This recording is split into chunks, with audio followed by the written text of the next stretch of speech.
Us now, former Treasury official and Morning Joe economic analyst Steve Rattner. He's brought charts to talk about the prevalence of Aristotle quotes to make points across cable news early in the morning. Steve, interest rate. Steve, what do you have charts on like the Yankees, how they're doctoring the balls, and do we have a correlation between the MLB cheating for the Yankees and the number of wins? What did you bring to us today? The kids are very excited. I have charts on what a great season the Mets are having so far and how we're all rooting for them to win the World Series for the first time in 35 years anyway.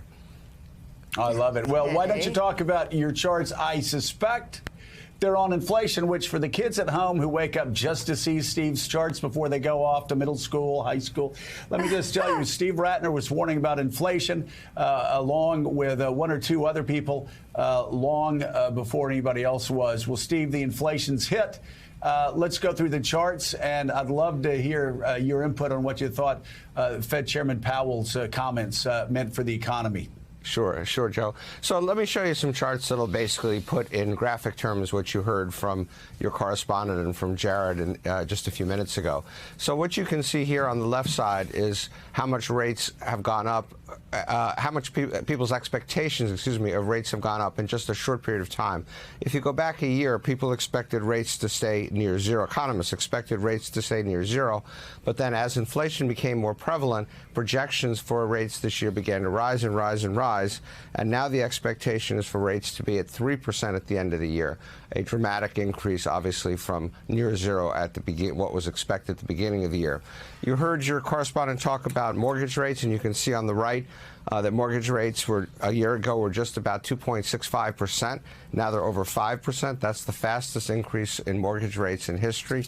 And given what is likely to happen with the Fed, as you see on the left, mortgage rates should continue to go up as we go on with this. Now, obviously, hey, Steve, can I ask you a quick question? Of course. There's been a big debate in Washington about whether Joe Biden had any right to blame inflation, at least partially, on the Russian invasion of Ukraine.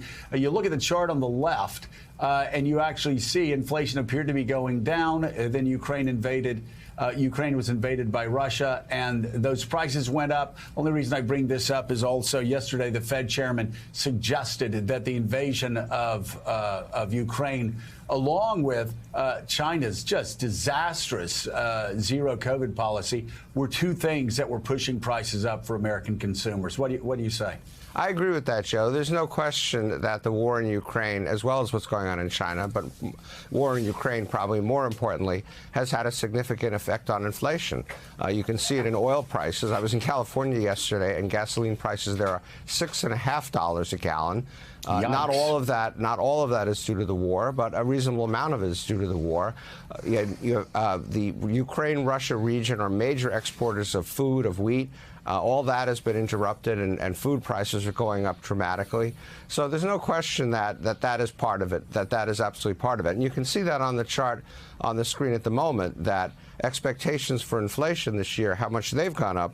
If you go back a year, we were expecting inflation only be 2%. And now we're expecting 7% for the year. It was 8.5% last month. And again, Joe, to your point, I didn't mark the Ukraine invasion on this chart, but you can see what a jump it takes over the last couple of months, and that is Ukraine. It is important to note the turquoise line at the bottom, because that's expected inflation for next year, which also was sitting at 2%. Now it's at 3%. That may not sound like much, but the Fed is committed to getting inflation back down to 2%, which means we could be looking at significant interest rates well into next year if inflation stays that way. And then all of this, of course, has an impact on economic growth. And there's talk about recession. Chairman Powell said yesterday that he was aiming for a, quote, softish landing. I don't know how you would feel if you were on a plane and the pilot announced that he was aiming for a softish landing. But it is a really open question as to where this plane does land. And you can see that in the economic growth numbers. Again, the forecasted growth dropped in less than a year, from over 4%, almost 4.5%, down to 3% for this year. And again, if you look at the pink line at the bottom, you can see for next year expected growth down to 2%. So we're really kind of starting to bump along the bottom before we potentially dip into negative territory. So the market was happy with Powell yesterday because he did what they wanted him to do, raise rates by 0.5 percentage point, and it seems like all politicians from both sides are happy with that.